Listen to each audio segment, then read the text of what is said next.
Bajjo havuddeyo n'atabukira abannema nti balekeraawo okumenya abantu abawangalira mu ntobazi bingi byayogedde kw'otadde n'okutabukira omukulembeze w'eggwanga akatambi ogenda kubanga okafuna mu maaso awo Raymond Namakula ne Irene Namulondo agali mu nkubo mbu bandibanga bayawukanira ddala oluvannyuma lw'obutalabibwako ku lumbe munnange Raymond Namakula we yafiiriddwa nazaala we nabyo ogenda kubinyonyoka mu maaso awo kengesaha naye muyina wamma ng'ate kuba ekibozibozi mugamba mutya mwasibye mutya kansubire nti muli bulungi ba mikwano ng'enkola yaffe mbasaba video no mujimpe like era nensaba gwe wenna atanaba kusubscribinga wano ku Suvia News Extra nti mukwano subscribinga era onyige mu notification bell olimesubwanga byonna byemba nteekayo wano ku Suvia News Extra.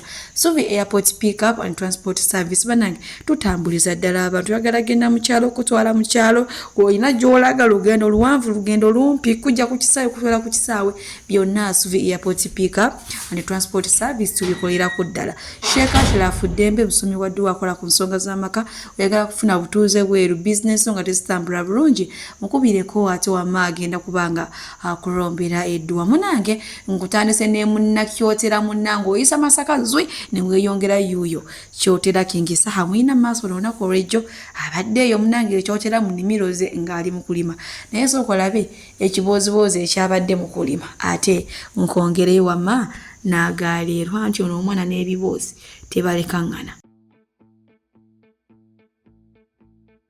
Oboki kati speaker so. Newunyiza ate na gundi ya mutwala namboze. Oboki anava mwaka dali namboze atwala oboki. Namboze ya mutwala. Namboze atwala oboki na ise.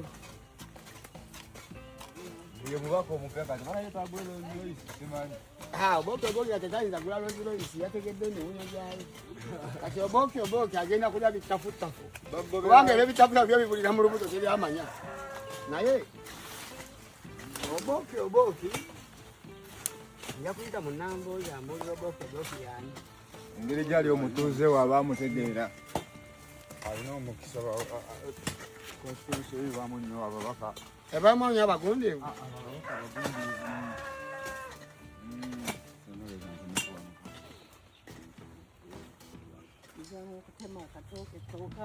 Bwenkuzaako eno ewa Raymond Namakula munange abantu abasinga bavuddeyo ne babitebya oluvannyuma lw'okufiirwa nazaala we maama wa Dr. Hamza ate nga Raymond Namakula ku saidi abeera nazaala we njukira abantu bangi balabikiddwako nga bakungubagane munnaye mu bano nfanfe wa Raymond Namakula munange teyalabiseeko Irene Namulondo munange neddoka nkulabira we ntula ku bugenyi ne bagamba olaba kituufu bayawukana omusajja yabaawula musajja kino gwe bagamba Dr. Hamza bannange nyongero bajjukiza Irene Namulondo tali mu Uganda amaze akabanga nga yagenda ddate abamu bagamba Canada abalala bagamba London so abekubeerawo yandibadde ambeera weranga teyakomeko yasindise n'obubaka munange omukubagiza omugumya eri olw'okuviirwako nazaala we nenga bwenkuzaako eno munange b'ekitongole kya NEMA bali kaweefube ow'okumenya abantu abazimba ate mu ntobazi era ng'ennaku zino babadde bali kawaala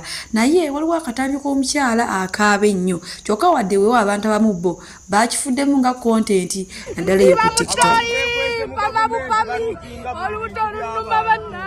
Ebyadala mukwano ebyadala kubulira ebyadala nga gwe babikidde omusajja omulundi ogwakubiri sikyasobola buli kimu kinnemye bannange mutuleke mutuyambe twakulonda naye lwaki temutudduukirira amajja ne mugatuyiwanga maziga meerere wamma abantu bo basobeddwa tebalina wakudda munange sookolaba omwami ono yagamba n'abaana ssente zikyabuza ezibazza ku ssomero n'ekyokulya babadde tebakiyina kati tebeeza mbu n'obudde n'ew'okusula tebakyayinawo bannange.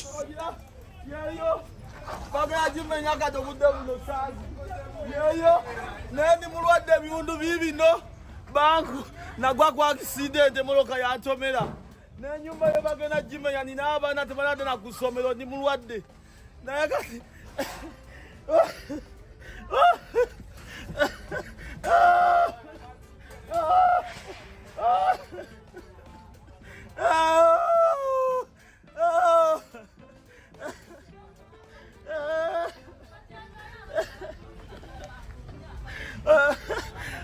tuyambe banage mutuyambe abana bali wakasi nabazza ku ssomero muloka yantomera mbadde mu ddwaliro. Suvi Airport Pickup and Transport Service bakasitoma baffe abalungi nyongera okubajjukiza nti emiwendo gyo twagisaliddeko ddala nga woolabaawo ate ensiiba nki bagamba nti bookinga Suvi Airport Pickup and Transport Service mukwano nze siseererako ddala. Oyagala kugenda mu kyalo, oyagala kukima mu kyalo, oyagala genda ku pate, oyagala genda ku birthday, oyagala kulya ku zizo, kiki oyagala okulya, oyagala kunona ku kisaawe, oyagala kutwala ku kisaawe, bookinga Suvi Airport Pickup and Transport Service. Ate badiyale wojja nongamba munange byadala Suvi sente zonna zirabye naye ekyamazima siziwezaawo nja kusalirako oba okitegeera. Kati so gwe wenna atanaba ku bookinga Suvi Airport Pickup and Transport Service ono ng'ojja n'akusalira nako olinze eki mukwano? Bookinga Suvi tweyongere munange bwe tweyongerayo ne Bajjo yenno havudde mu mbeera n'atabukira omukulembeze w'eggwanga His Excellency Yoweri Kaguta Museveni olw'ensonga zino eziri mu kutambula abantu b'Nema beeri okumenyera amayumba. Munaagamba nti nedda abantu be wateekayo bayitiriza okuyiwa amaziga g'abantu. Ngenda kubanga akatambi kano nkabalekerako era kambasibulire wano omukama bampeere kyonna kye musinga okwagala. Omusajja Omuganda yagala nnyo Obuganda n'Obwakabaka. President Museveni eyakalonda cabinet empya n'osuubiza bannayuganda kino ekisanja hakuna muchezo, simanyi kisanja no sleep, wabadde nga ategeeza abantu tikisanja kubuza abantu wakwebaka. Twategedde amakulu go ssebo no sleep nti otegeeza temugenda kwebaka. President Museveni simanyi wabaloya mulaba video eno bemugiraba mu nyambe mu mpabule temusobola kuwabira kitongole kya Nema kino ne mukisiba. Omuntu n'azimba mu ntobazi n'azaala abaana ne bakula n'azaala abazzukulu n'ojja n'omumenya ate n'oteekawo kye bayita segregative ne muleka bifactory byammwe ne muleka amayumba g'abantu bammwe ne mumenya mu mayumba g'abanaku. That's why kino ki government kyo bakikyawa mukulu Museveni nti kisosola nnyo kiringa abakabbulu be South Africa. Amalwaliro gabanga g'abazungu, enguudo ennungi zabanga z'abazungu, amasomero amalungi gabanga g'abazungu. Kati enkola ya South Africa apartheid gyolese Uganda bobo mmenya g'abanaku ageewa mwe temugamenya. Twalabye ejja abantu nga bamenya abantu abanaku naye nga Nema yali luddawo abantu abo okuzimba bwe batyo. Ye bano ennyumba ze mulese mu ntobazi, amafactory ge mulese mu ntobazi, bo baalya ki obutaba nga bali abanaku kye baalya? Lwaki government n'ogikyaya wakalonda cabinet n'otulimba tegenda kukolera bannayuganda bino bye mutandise okukola olw'okuba tewakyali alwanirira abanaku?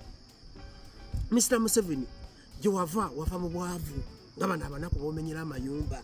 Lwaki onyiiza abantu okutuuka okubeetamya ensi yaabwe? Nalabye omusajja ng'akutte ekipande era omuntu amanyi omusajja yakutte ekipande sindikira inbox mu TikTok yange noonya abantu yamba omusajja yagambye ngenda kufa naye sirina wendese baana bange. Mwami Museveni bebino ebintu ebyakulwanya mu nsiko olina njawulo ki ne gavumenti y'obote eyabonyaabonyanga abantu bweti? Lwaki temuwulira mutima? Lwaki temuwulira kaba kw'abanaku? Mutereza enkyukakyuka tujagala. Tetwagala abantu kuzimba mu ntobazi. Naye sooka okwata abakulira Nema kubanga ekitongole kyo kyebafu KCCA Nema abantu bazimba batya mu ntobazi? Omuntu azimba otya mu road reserve nga waliwo KCCA? Lwaki batokwata KCCA nga boolukusa ku kkubo? Lwaki batokwata Nema ekkiriza abantu abo okuzimba mu ntobazi? Omuntu asitula atya ekizimbe ng'ebitongole byo biraba? Kitegeeza tolina functional operating agencies. Ebitongole byo tebikola. Kati obunafu bw'ebitongole byo bifundikira binyigiriza bannansi. Tetujja kukkiriza jjogo Mwami Museveni ffenna n'obonootutta ffenna n'obonootubuza aw'okusula tujja kufiira ku mulimu nga balubu nga tulwanirira abantu abanaku nga talina bwogerezi. Si kulimba kisusse. Kwata Nema yo n'ogiyiwa ogigobe bagambe abantu bano bwe mumenya basula bazimba batya mu ntobazi nga muluwa. Era lwaki abamu mubaleka bamu ne mubamenya? Bwe muba musazeewo okumenya mumenye buli muntu nga temutidde muntu ku liiso. Lwaki abammwe mubaleka? Omusajja yagambira bamulese wali amayumba ne mujja kayumba kanga akabanaku basajja mmwe ngera temuwulira kisa ku mutima yeno cabinet gye mwalese kubonyabonya abantu gye n'otafiire nga tukumanyi ng'omusajja ensekere gwe zaaluma mu nsiko wafulutanga mu nsiko ssebo ensekere ne zikuluma baakugamba kujja kumenya bintu by'abantu.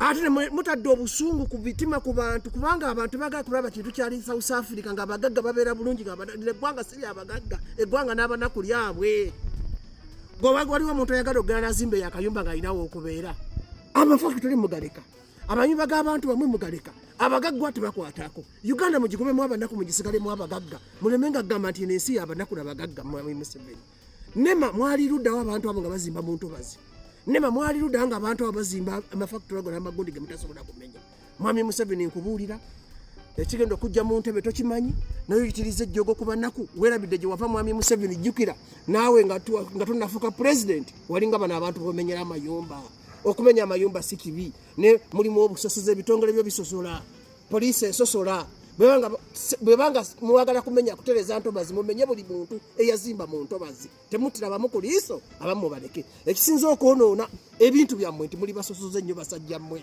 nga bomenya omunaku menya n'oli atakwatwako tumanye nti temulina kye bayita selective justice lwaki abantu abamu bawa justice abamu tebawa justice lwaki mulina abaana n'ebyana kubanga operation ya mugenda obulungi singa mwamenye buli yazimba mu ntobazi singa mwamenye buli ali ewakyamu ne mutasosolamu bannaku n'abagagga singa tetubayinaako buzibu naye kati kitegeeza nti omuntu nga tolina nguzi yakuwaayo bagenda kumenyera akayumba kitegeeza Uganda oyagala gifuula matongo kitegeeza Uganda omunaku talina bwogerero kitegeeza Uganda omunaku talina ddembe abantu bonna betwalonagana byabufuzi gonna wagagula ne bonoogula byopposition byonna byo byakulegitimizinze tebisobola kujja kwogera ku nsonga zino bannayuganda abatalina bifo mu gavumenti tujja kujja nga tuzoogereko ne bonootutta ne bonootusiba ne bonoomenya amayumba eno eggwanga ligenda kusigala nga lyabantu bannansi tebakulimba nga nti eno Uganda wagisangawo Amini yagireka Obote yagireka Sir Edward Mutesa yagireka kati BMP wabisirise oba ebikulembeze bisirise fe abanaku katweyogerere mu ddoboozi lyaffe ery'ekinaku Katonda ajja tuwulira gavumenti ejja kufuna Katonda denti gyegiteekako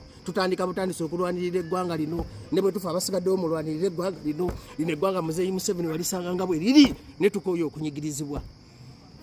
Abalungi abatuwuliriza era abatulaba olunaku olwaleero tukyaddeko ewa Sheikh Ashraf Dembe.